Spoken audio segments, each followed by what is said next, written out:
ng suporta sa naunang pahayag ng Pangulong Bongbong Marcos na hindi sasang-ayon sa isinusulong na impeachment laban kay Vice President Sara Duterte. Kinatigan din po ng Iglesia ni Cristo ang posisyon ng Pangulo na ang impeachment ay hindi makapagdudulot ng kabutihan sa buhay ng kahit isang Pilipino. Hindi lamang ito pag-aksaya sa oras ng pamahalaan, kundi makakahadlang din sa pagre-resolba sa marami at pangunahing problema ng bansa. Okay pa po ba kayong lahat? Mga kapatid at mga kababayan, malinaw po nating narinig sa pambungad na pananalita ng kapatid na Edwil Zabala ang pinakalayunin ng malakihang pagkilos na ating sama-samang isinasagawa sa araw na ito. Nais nating katawanin ang nagkakaisang damdamin ng milyon-milyong Pilipino at isatinig ang kanilang pinag-isang mithiin para sa isang mapayapa at nagkakaisang Pilipinas. Kaugnay nito, binanggit din po ang ating kagustuhan na ipaalam sa mga opisyales ng ating pamahalaan ang ninanais at pinapangarap na maayos at epektibong paglilingkod at paglutas sa lumalalang kahirapan na pinalubhapan ng katiwalian at korupsyon, kalamidad, kriminalidad, bangayang pampolitika at iba pa. Kinikilala po nating lahat na nagkakatipon ngayon na sa pagkakaisa, kapayapaan at pagkakasundo lamang natin makakamit ang hinahangad na pagunlad at pagsulong ng ating bansa. Sa bahagi po naman ng kapatid na Romel Topacio, tinindigan ang pagtitipong ito ng Iglesia ni Cristo ay konkretong kahayagan ng suporta sa naunang pahayag ng Pangulong Bongbong Marcos na hindi sasang-ayon sa isinusulong na impeachment laban kay Vice President Sara Duterte. Kinatigan din po ng Iglesia ni Cristo ang posisyon ng Pangulo na ang impeachment ay hindi makapagdudulot ng kabutihan sa buhay ng kahit isang Pilipino.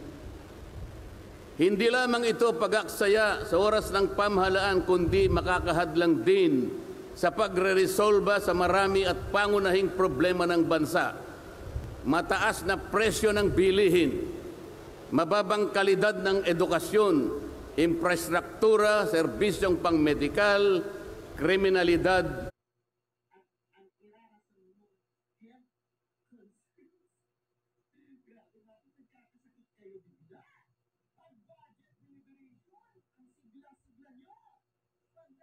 seguridad at iba pa.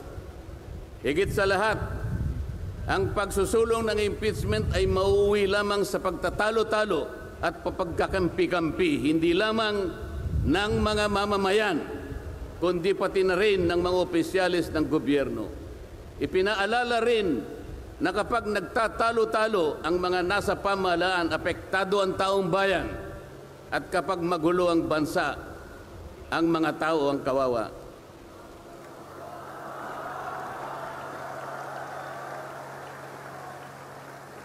Lagyan po natin ng konteksto ang dalawang pagpapahayag na nauna upang lalong mabigyan ng diin ang kahalagahan ng pagkakaisa, pagkakasundo at kapayapaan sa ikalulutas ng panganib na dulot ng kahirapan dahil sa lumulubhang katiwalian, korupsyon, kalamidad at lalo lamang napabibigat ang buhay at pamumuhay ng ating mamamayan.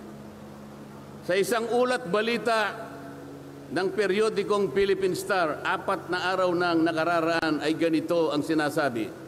US survey, an estimated 17.4 million Filipino families considered themselves poor in the last quarter of 2024.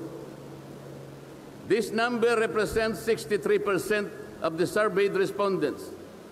the highest self-rated poverty in 21 years. Across the country, Mindanao had the highest self-rated poverty at 76%, followed by Visayas at 74% and Luzon at 55%. Mga kababayan, sa tayang 5 ang miyembro ng bawat pamilyang Pilipino, nangangahulugan na aabot sa 87 milyong Pilipino sa ngayon ang nagsasabing sila ay mahirap. Katumbas ito ng 75% ng ating populasyon ngayon na tinatayang 116 million o mahigit pa. Gusto ko pong banggitin sa inyo at kailangan malaman ninyo na sa taong ito ang ating national budget ay nagkakahalaga ng 6.3 trillion pesos. Ito po ang ating national spending. Ang ibig sabihin, ito pong halagang ito ang gagamitin dapat ng pamahalaan upang tugunin ang lahat ng pangangailangan, pangkabuhayan, panglipunan, pangkalusugan, pangedukasyon, pangseguridad, lahat ng kakailanganin alang-alang sa kapakanan ng bawat isang Pilipino. 6.3 trillion pesos. Ngunit, ang tinatayang magiging income lang ng ating bansa ay kulang pa sa 5 trilyong piso. Ang ibig pong sabihin, meron tayong deficit. Meron tayong kakulangan na 1.5 trillion pesos. Ito po ang ating ipangungutang sa taong ito. 1.5 trillion pesos. Ibig sabihin po, bawat araw tayo'y gagasta ng 17.6 billion pesos. Yun po yung ating gasta. Araw-araw. Ngunit ang ating kinikita ng bansa ay 13.4 billion pesos lamang.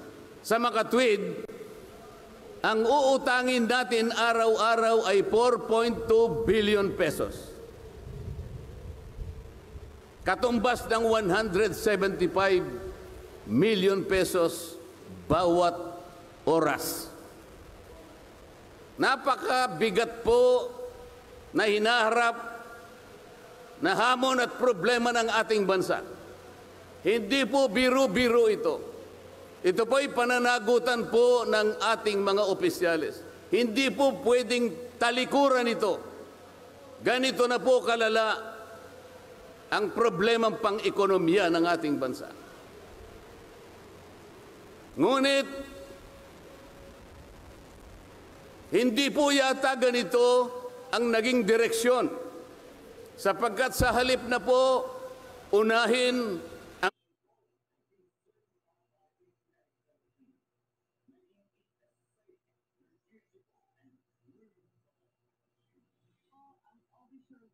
ang mga binanggit nating malalaking bansa.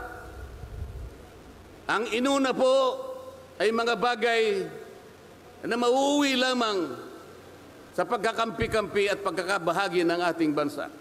Bakit po? Nagtatag po ng Quadcom. Ang buong akala ko po sa pagtatatag ng Quadcom, ito po ay 4 na komite sa House of Representatives. Kinonsolidate, ginawang isang makapangyarihang komite na ang buong akala ko, ito ang gagamitin para tutukan ang namumuong problemang lumulubha pa na hinaharap ng ating bansa. Napakataas po ng bilihin, lalo na po yung pagkain ngayon. Nagtanong-tanong po ako, ang isang pirasong kamatis last week is 20 pesos. Tama po ba yun? Ngayon po, may nagsabi sa akin 30 pesos isang kamatis. Ang 1 kilong kamatis, 400 pesos. Tama po ba yun? Ang 1 piraso ng siling pangsigang ay 10 piso. Yun po yung sinabi sa akin. Tama po yun? 600 pesos per kilo. Yun pong bell pepper. Dalawang kulay po yata yung bell pepper. Isang berde, isang pula. 45 pesos ang isang piraso. 1,000 pesos ang isang kilo. Bakit hindi po ito yung unang harapin natin? Napakalala po ng presyo ng kuryente sa ating bansa.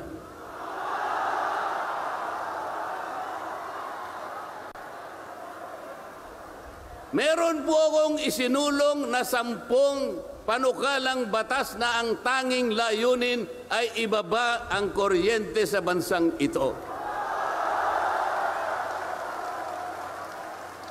Ikinalulungkot ko pong ibahagi sa inyo na kahit isa'y wala man lamang pong nadinig.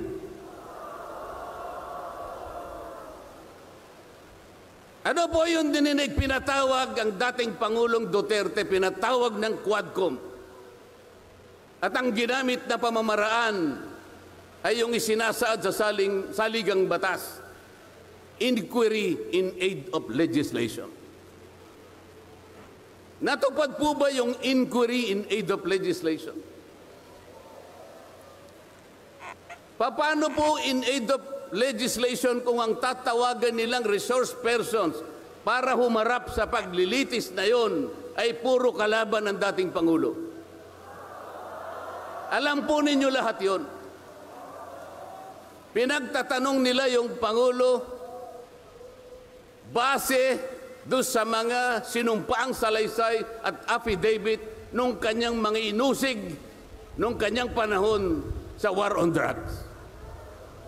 Hindi naman ipinatawag ang mga taong maaring makapagbigay sa kanya ng tulong upang ipaliwanag ang war on drugs.